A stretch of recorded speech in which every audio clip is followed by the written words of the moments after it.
So guys, today, back from our video on the channel today, we're here for the Newcastle United vs Bournemouth preview. It's been a while, we all know the circumstances and I will speak about it in today's video, but today we've got the preview for the game against Bournemouth on Saturday. It's a big game, as we all know, for the full of the Premier League, for the full of England. It's a massive game for the whole sake of the situation in the country at the minute.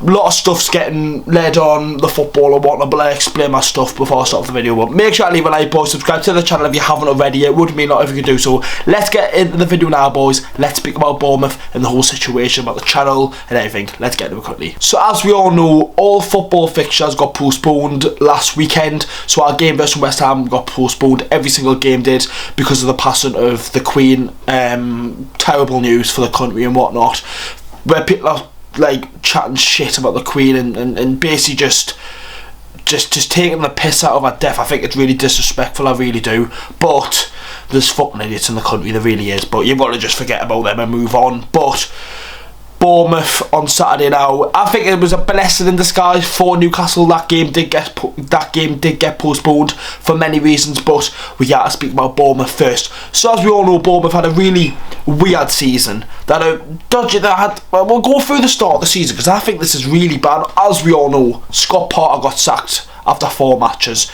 Beating Aston Villa 2-0 at home. Aston Villa were a good team with a very good set of players.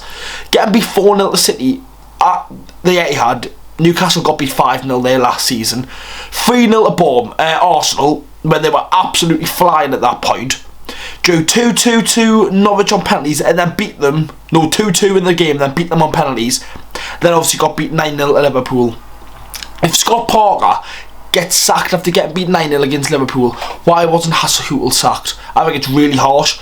But since the sacking of Scott Parker, they've not lost a game. They drew 0-0 with Wolves at the Vitality Stadium and then beat Nottingham Forest away from home. They were 2-0 down to bring it back to 3-2. It was an incredible game, you could say. They were 2-0 down at half time and bring it back to 3-2. Incredible stuff by Bournemouth. They have that confidence going into the game. Who were they meant to be playing? Obviously, if we're getting postponed, Brighton at home. They could have got a good win there. South Coast ish derby, but I think it was really harsh on the second of Scott Parker, obviously former Newcastle player and whatnot. Got them up from the Championship to the Premier League. I think it's so harsh how you can literally just sack them after 4 games, considering you've played arguably the 3 best teams in the league by paper. Arsenal flying, City won the Premier League, and Liverpool obviously, well, class on the day, but been shit recently. But sacking them after that, I think it's shocking, because look at the teams around them where they've done for Bournemouth, not Scott Parker. Beating Aston Villa, drawing up Wolves, and then beating Nottingham Forest. If you're a Bournemouth fan, you take 7 points there, absolutely. So it is a tough one. Newcastle obviously aren't classed as that relegation side team anymore, like Nottingham Forest or whatever, but it will be a tough game. We'll look at the start 11 for the game that played against Nottingham Forest to see who their star players are. Obviously, as we all know, I forgot to even mention it, it's Eddie Howe's derby. Eddie Howe spent most of his life at Bournemouth. This is going to be it's going to be a weird game for him. I don't think he's ever managed another team against Bournemouth with all his history and whatnot. It'll be shit for him, it really will, because he'll have so much love for the football club and whatnot. What he's done to that football club is transformed it. League 2 to Premier League football, top 10 within, I think it was 7 years. Absolutely incredible by Eddie Howe. He's doing wonders at Newcastle. Let's look at their team. Dominic Solanke obviously got a lot of slate on his name. Got a goal against Nottingham Forest. Billing, that long shot was incredible, but can he do it? When you look at some of their signings, have they signed enough players? That's the thing for Bournemouth. Have they signed enough? Obviously, Anthony, who came on, he scored their winning goal, but overall, like, if you look at their start 11, Tavernier from Middlesbrough's a good player, but Neto, and then their centre-back, who they signed from, who was it? Feyenoord, and Szczesny.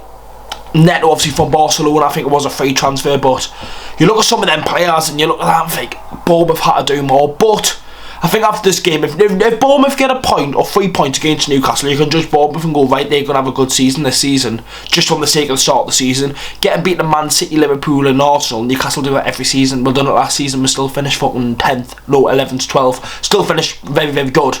But it's one of them. Bournemouth, let's say you're going to go into the game on Saturday, but let's speak about the tune. Right then, Newcastle, I don't want to give too much away on the predicted team, but as we all know, that game against West Ham got postponed. We weren't sure if players were going to be fit or not, but now it's looking a little bit more promising.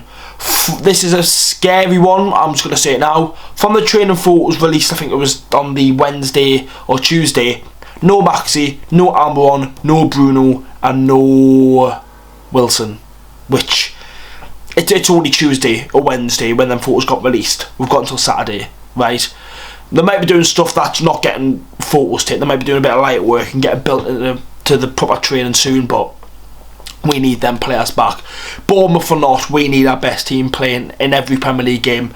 We could probably get away with playing a couple of fringe players against Bournemouth, but for me, you can't. They've just won their last game. We've got to be at them, and if we're not at them, we'll get punished. It's simple as that. We all know how we're going to play into the game. 4-3-3. Bournemouth have been playing this 5-back, 3-back sort of formation, with Billings sitting quite deep in whatnot, but we need to utilise and get as many players forward. I would love to see an Isaac and Wilson combination 1 point this season. Will it happen on Saturday? Most likely not. I can't see Isaac playing out on wide. I can see Isaac playing as the out and out striker for the game, but I don't want to mention too much about the team sheet because obviously with the predicted team I didn't want to spoil it. But it is a really tough game for Newcastle, no matter what. Over the years, we've done okay against Bournemouth. There was that phase where we were awful against Bournemouth.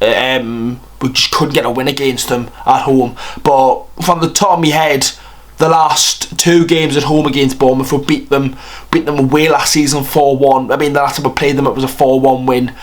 The last time we got beat at Bournemouth was the 17-18 season at home where Steve Cook scored in the 93rd minute. I remember that game. It was torture saying that, but one of them.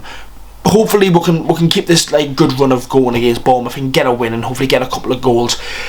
It is worried about the training photos and whatnot, but we'll have to see later on in the week. You'll have to wait and see on Twitter and whatnot if stuff is announced and whatnot. If I've got to say a prediction, you've got to be positive. Football's back. I'm back in St James Park. The vlogs are back. I'm going to go with let's go 3-1 Newcastle. 3-1 Newcastle.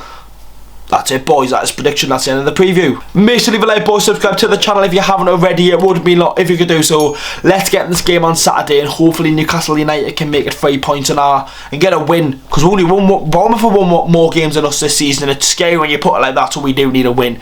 Anyways, let's get into the game now. Let's hopefully get a win, and I'll say up for the predicted team. I vote on the vlog on Saturday. Away the lads.